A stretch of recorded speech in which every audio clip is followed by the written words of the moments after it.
Good afternoon. Thank you for connecting and welcome to the American Business Podcast for the Next Generation. I'm Kevin Deveji, your host, and today we are with Eric Ciampoli, and he's the guru of manufacturing that I always call him.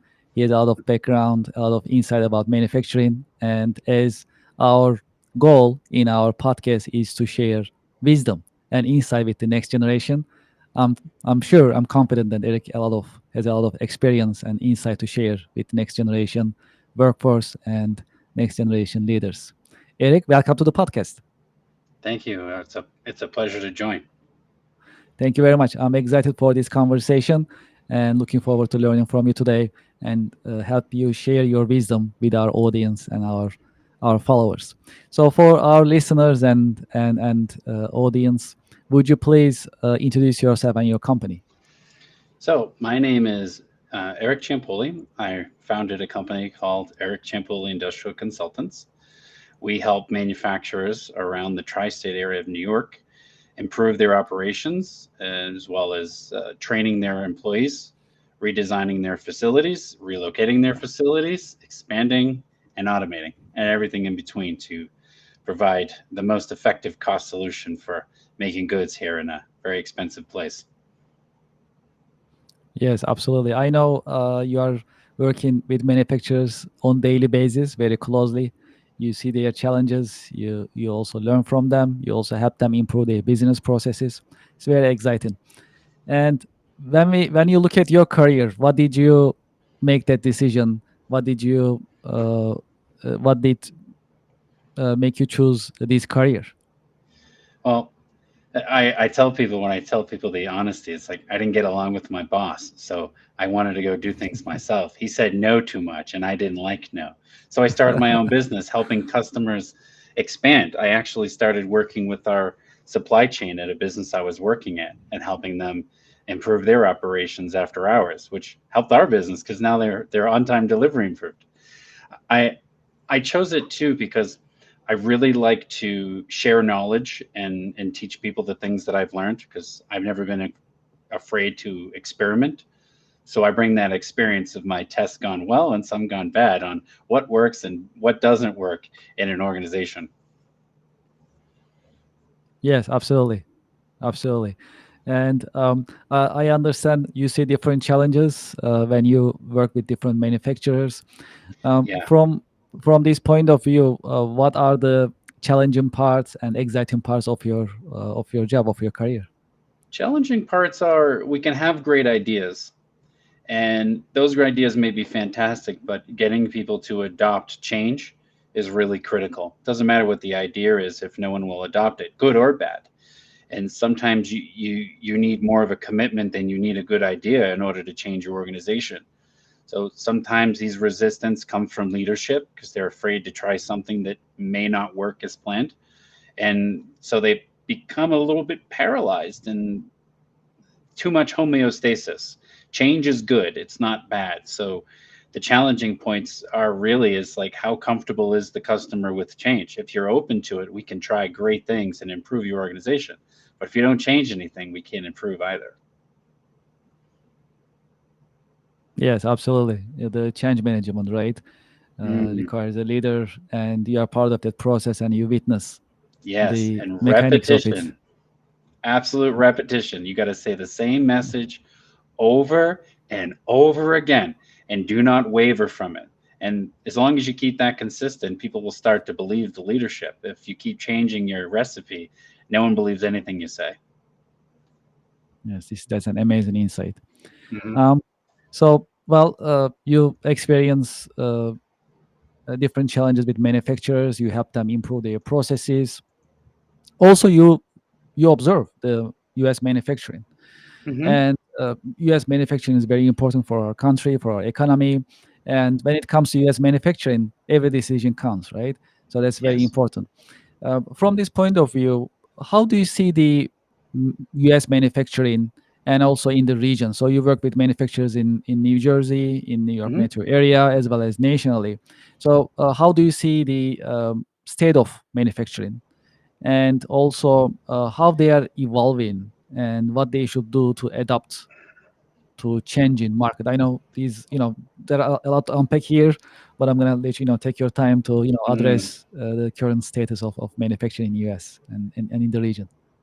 th- there are a list of things to cover here. Yes. I would say the current state of manufacturing is it's very healthy. There's a lot of demand for products that are made in our area.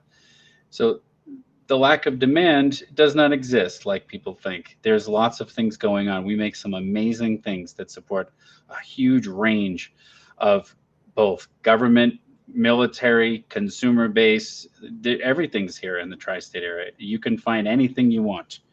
You just got to look for it.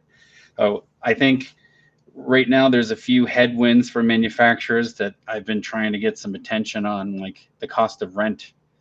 Right now, the current state of manufacturing is, yeah, the sales are healthy, but the cost of rent and insurance and taxes are really making it difficult for not only for them to maintain where they're at, but expansion becomes even more difficult. To add 100,000 square feet to grow your business, it's a scary undertaking. So there's lots of sales demand. There's some headwinds with the real estate cost. There's also headwinds with the availability of resources. Getting laborers on the island is becoming more and more challenging because of the cost of living. We're having the similar problems in New Jersey. The trade winds have shifted a little bit, as you see in the media. So the availability of general labor, especially in food, it's critical because a machine can't do everything. Automation is not applicable to everything in your manufacturing business. So some companies are evolving and they're offsetting some of this with adding automation where it works. Some of them were consolidating their facilities so that we can expand new products in the space that we save, so we don't have to lease more space, which is a good way to conserve cash. We're expanding different types of roles where, hey, I can't find this types of tech people, so we're working together to outsource some of those things with another group that I run, where we're offsetting that availability of staff. Like upstate New York is having this big challenge. There's only a small population in your neighborhood, and manufacturing, some of the stuff is commutable. You got to come to the office. Other things can be done remotely. So we're shifting things wherever it needs to go in order to staff that company so they can grow. You know, so there's been a lot of adaptation to remote work, hybrid work, automation, rethinking how we do things. We got to be more frugal with the space that we have. We can't just spread out. And some cases it's easy to do. Other ones are far more challenging, right? Expanding or consolidating in food is a lot more restricting than a warehouse or just general manufacturing, where you can pop a tent in the yard for a couple months and make some products and then take it down when the winter comes. Can't always do that with food. Yes, yes, yes, absolutely. Also, as a follow-up, we know supply chain issues is a top priority for manufacturers. So, what type of measures are manufacturers are taking nowadays to stabilize the supply chain and as well as to manage the cost? Oh, this one gives me personal chest pains because it's such a big issue right now. Like it gives me like a little shortness of breath because two things are happening. You can't get things, so you have to buy more at a time. And then when you have to buy more, you need more space. And so warehouses are filling up with stuff just in case I need it. And the supply chain in some cases has stabilized, but other things are still uncertain.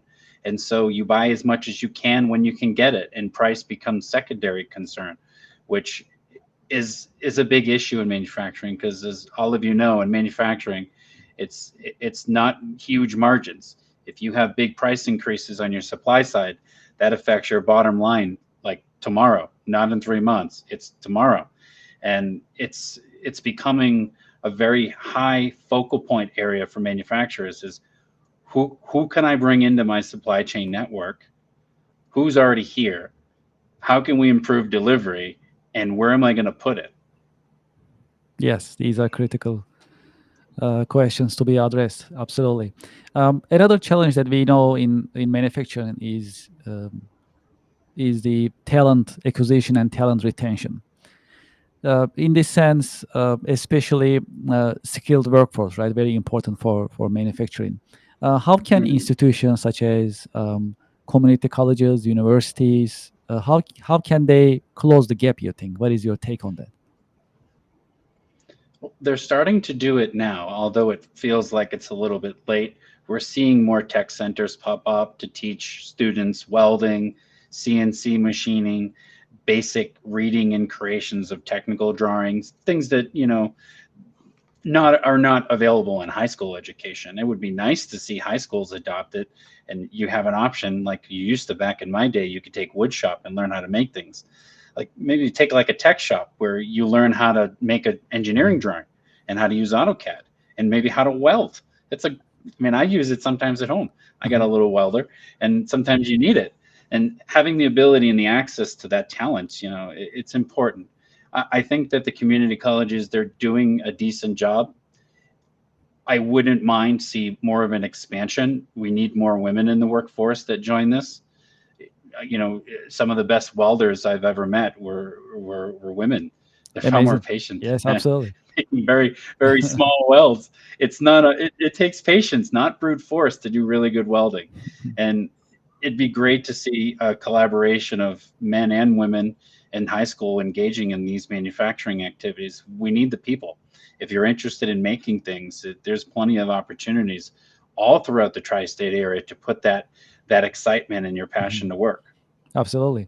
And so in addition to the supply chain as well as the skilled workforce, what trends do you see, do you foresee for high-tech manufacturing in the region and in the nation? And how can Oh, manufacturers it's can position themselves for these technologies? well, it's happening right now. 3 years ago, I'd have conversations about automating a warehouse, and people would laugh at me. It's like, why would I do that? I can get 10 guys, and well, now the conversations are, how fast do you think I could get it? Because you can't get you can't just post a job on the front of the building and get 20 applicants to work in your warehouse anymore or in your facility. Never mind the Mhm. skilled labor, just general labor market is becoming Yes. scarce.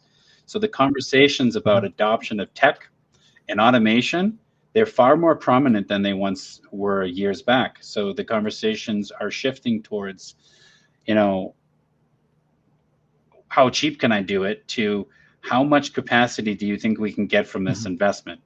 And it's changing the way warehouses are designed. I'm starting to work with more vendors from around the world to do completely lights out Mhm. warehouses where two operators are picking and no one's walking up and down aisles. The little bots are moving thing and bringing those items to the picker. So product to pick instead of pick to product. It really dramatically changes the demand for your workforce because now you can pick all the orders in a day that would require 10 people with just two, maybe three. And it's the conversations are becoming more advanced, and how do we use this technology, how fast, and how do we expand it, because every business needs to plan for whatever you're doing today plus the next 10 years. You cannot plan yourself into a corner thinking that this will be the forever solution, and that's where automation sometimes gets a bad rap. Mhm. Customers will, hey, I need to automate this one job, let's automate it. And I'm like, well, how else can we utilize this technology and make it as flexible as possible so that you can take your investment and expand it to anything that might show up, or as much as possible without, you know, scope creep into oblivion, which I'm sure you're Mhm. familiar with, Kevin, in the tech field. The scope could never end if you let Yes. it. So what can we use technology for so that we can get the most out of it now, Mhm. tomorrow, and 10 years in the future? Because these investments are not cheap. They're a lot. You need to plan for the future, not just for today. And these conversations have been a lot of fun because it's very exciting to see this shift. Not that I want to put, millions of dollars into everyone's automated warehouse, but the reality is Mhm. here. If I need 10 people to pick and I can only get two, there are orders that aren't going to ship. True. And that's a real problem for the business and for the customer. If you stop shipping on time, your customers find someone that will. You don't want to be that third choice when someone else failed. You want to be the first choice because you're always on time. And it's a real live everyday issue for every manufacturer in our community. Is Where do I get the staff? How do I improve? My sales are growing, but how do I facilitate it so I don't fail in the process? I was having a conversation yesterday with a startup food company. The broker is so excited about their products, and she's sitting there on the other side of the table just worried about, if I get a big order, what's going to happen? And I'm like, well, we're not there yet. We're preparing for that. But her fear was Mhm. failure. And customers that are 10, 20 years in business are starting to have those same thoughts: is, if I'm successful, when this order comes through, how am I going to deliver it? How is my supply chain going to follow up and fulfill my needs so that I can fulfill the customer's needs? And it's an exciting time because there's opportunities and technology there that is not as expensive as it Mhm. once was, and it's readily available from a lot of different competitors. So you can push on each one to get the best technology that they're good at it and integrate it into your manufacturing facility. And a great place to start is in simple mundane tasks. You can't automate everything, but if you can take automation and you can apply it to a person so that you can make a person twice as productive, you're winning. Yes. Yes, that's critical. Also, how about AI? So, well, in some form, we are all experiencing AI nowadays in our lives, in our Hmm. businesses. It's more accessible than before, more affordable than before, more practical than before. I like to learn your take on AI, how AI will change our lives and our businesses. You can also, craft it from a manufacturing point of view as well, if you like. Yeah. So AI is changing even the way I run my business. I'm an engineer by trade. I'm not an English major or a novelist. So I use the technology to rewrite things that I'm writing in my proposals, and as well as emails, to say, hey, I want this to sound better, but I don't want to spend time working on this. So I let AI give me a better version of what I want to say that sounds better. Mhm. So I'm using it, and I've adopted it. We're using it for graphics. We're using it for basic, graphic design elements. We're using it for general things. In the manufacturing world, I'm seeing it used a lot Mhm. for planning and some of these critical tasks that are starting to adopt it. It's quite exciting because it gives you, I mean, it's not 100% reliable yet, but it does help quickly open your perspective to the things that you're engaging with day to day and help give you a very quick answer on how else could I approach this planning scenario to get all these things done with the inventory that I Mhm. have. And they're integrating it everywhere. You see it rolling out now in software systems like the ones you work with. It's embedded. So it's, some customers are they're, oh, I don't need that AI, and like, I'm like, well, let's try it. It's like, how does it work? And you see it does some nice stuff. There's usually a few individuals in the organization that can't wait to see Mhm. what's next, and then you have some that are like, oh, no, we don't need that, we don't use that here. You've got these two extreme ends inside the same organization fighting, oh, we don't need it, on, and versus, oh, I want it tomorrow, it will, it help me do my job better. I see it more and more. It's changing the way businesses think. It's changing the way businesses operate. It's changing the way the employees spend their time. And it may sound like the Department of Labor wouldn't really like the fact that you don't need more people to do the same thing, but a manufacturing organization is certainly excited to know that I don't need to keep adding headcount to do the same amount of work, as these mundane tasks are being automated in our everyday lives, and ERP systems and email systems, even order management systems. It's working great. And, hey, AI, give me a report on my inventory. What's the average turns? Okay. And then bam, there you go. Wow. I'm not an accountant by any means either, and I use these tools to analyze financial statements very quickly, versus me having to go back to my textbook and pull out all the things that I learned 20 years ago. And it gives me ratios and things like that. It's exciting because I don't have the time to spend on that, yet I need the data. And I see customers in manufacturing and distribution using it on a regular basis. Some of the AI technologies I've seen for mapping and routing Mhm. for deliveries is really fascinating. Like, a lot of people use Waze. This is Waze on steroids, where it can map your delivery routes in a way that also accommodates for traffic patterns. And as we all know, in New York City, the traffic patterns can be Yes, quite that's true. extreme. And so being ahead of it by an hour is a really big advantage to get back to headquarters to finish your day. Yes, yes, good points. Absolutely. And I like to actually also see what your predictions are for this year and coming years for manufacturing. How it's gonna be? Oh, I think manufacturing is going to continue to grow. I think it's going to be a great career opportunities for engineers and people that like to make things. Because as much as we want to say the world is global, there still are things that need to be done in our backyard. Like the building supply industry is going to stay local. It doesn't make sense to truck materials all around the world. Uh, the local workforce for food is going to continue to grow. And as it's been growing tremendously since COVID, my busiest sector right now is related to food packaging, food production, and food transportation. And it's been busier and busier every year. And I see that more and more businesses are going to adopt more advanced ERP systems. Is there's still a number out there that are lagging behind with 20-year-old software, like, as you Yes. know, Kevin. Some of them are on the original versions of Sage after 25 years. I met a client the other day that's on a Time to upgrade. 28-year-old Yes. version of Macola.